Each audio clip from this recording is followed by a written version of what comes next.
Hello po mga katarot. Ako po si Madam Mamay, ang inyong tarot reader. Ang pangarap na relasyon, makakamit mo ba? No? Ito po yung energy na nakukuha natin. Ha? Ito po yung collective reading lang po. No? Kung makaresonate po, no? I-comment nyo na lang.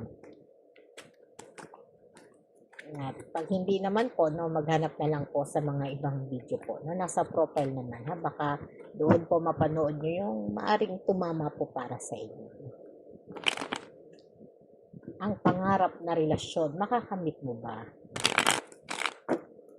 Ito po yung energy no, na parang marami na po kayong naging karelasyon, no, na talagang minahal nyo. No, minahal, binigay, no, parang paulit-ulit. May mga, minsan nga may mga karelasyon pa po kayo, no, na talagang binibigyan nyo pa ng second chance, ha? Pero talagang nauuwi pa rin po no sa mga hiwalayan, tampuhan, no, at samaan ng loob. Kaya talagang sa ngayon po napapatanong ka talaga no sa iyong sarili. Tinatanong mo talaga no, ang pangarap na relasyon no makakamit mo ba? No? Kasi parang dito po no marami ka na talagang nasaktan no, nasaktan ka na sa lahat ng relationship no na pinagdaanan mo. No? Ito po yung energy na to. No? Kung nakasa-resonate ka po, no? Ito po para sa iyo. Salamat po.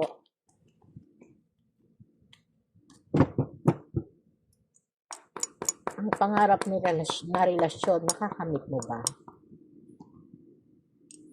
Page of Wands, no? Two of Cups, Four of Cups, no? At saka King of Wands. Seven of Wands. Six of Cups, no? At Queen of Wands. Ito po, no? Ito yung energy na talagang may mga alaala ka no na talagang binabalikan mo ha sa isip, sa puso. No, talagang sa ngayon po no, gusto mong alamin, gusto mong malaman no kung saan talaga papunta no ang tadhana mo ha. Ang tadhana na talagang lumalaban no, lumalaban sa pag-ibig, pagmamahal no kasi gusto mo po talaga no ng stable na connection na ha. At sa ngayon po no talagang kita mo yan no, parang kagagaling mo lang ha sa breakup no o sa miscommunication na emosyon ha. Kaya talagang dito po no, nagkakaroon po kasi ng mga problema o bigla ang problema pag nagkakaroon ka ng relasyon no, hindi na makontrol no agad-agad ha. At syempre ito yung energy no na hindi maitago ha yung mga emosyon, sama ng loob, tampuhan no. At sa ngayon po no, gusto mo lang naman magbago ang lahat no. At sa dami nga po no ng naging karelasyon no o dumaan sa buhay mo. No, yung iba bago lang din ha, pero mas may nakukuha tayo dito no na may mga karelasyon na ha na nangyari na mula sa past no. At sa ngayon po no kaya andun po yung self-awareness no na talagang parang pag may nakita ka kaagad no nakakaiba sa partner mo o sa person mo, parang nagtatanong ka na kaagad, magiging kami pa ba o maghihiwalay ba kami no? Sa ganung pong sistema no, bilang King of Wands no, ito yung energy na talagang sa ngayon po no, hindi ka basta nagtitiwala ha pagdating po sa emosyon o sa iyong karelasyon no, dahil na medyo hindi na makatotohanan no yung mga ipinapakita sa iyo no, at syempre no gusto mong malaman yung totoo no. Dito po, no, kasi sa Seven of Wands, no, ito yung energy na parang sa huli po, no, kahit anong pagtatanggol at paglaban mo sa mga challenge na dumarating po sa connection ninyo ng person mo, no, ay talagang dumadating din po yung panahon no, na hindi ka sumusuko no, sa connection na to. Pero talagang ikaw pa rin po ang nasisisi no, sa kabila ng lahat. No?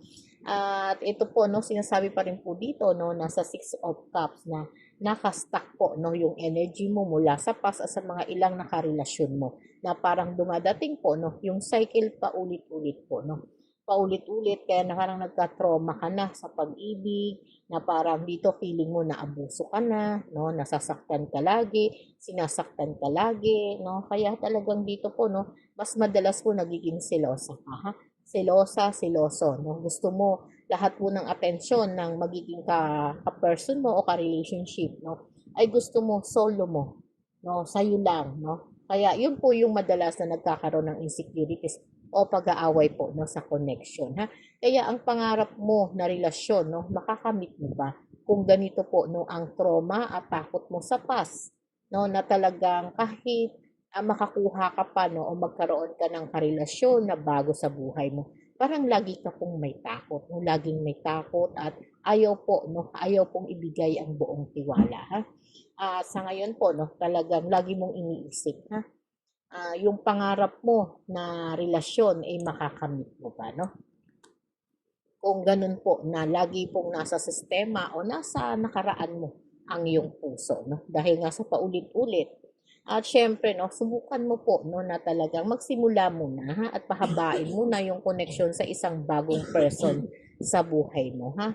Na gawin mo ng friendship no, bago ka pumasok no, sa isang mabigat na usapin, lalo na po sa pag-ibig. Ha? At sa ngayon po, no, ito yung energy na talagang mas mainam po, no, na mas mahaba yung oras ng pagkilala mo ha, sa isang karelasyon. No?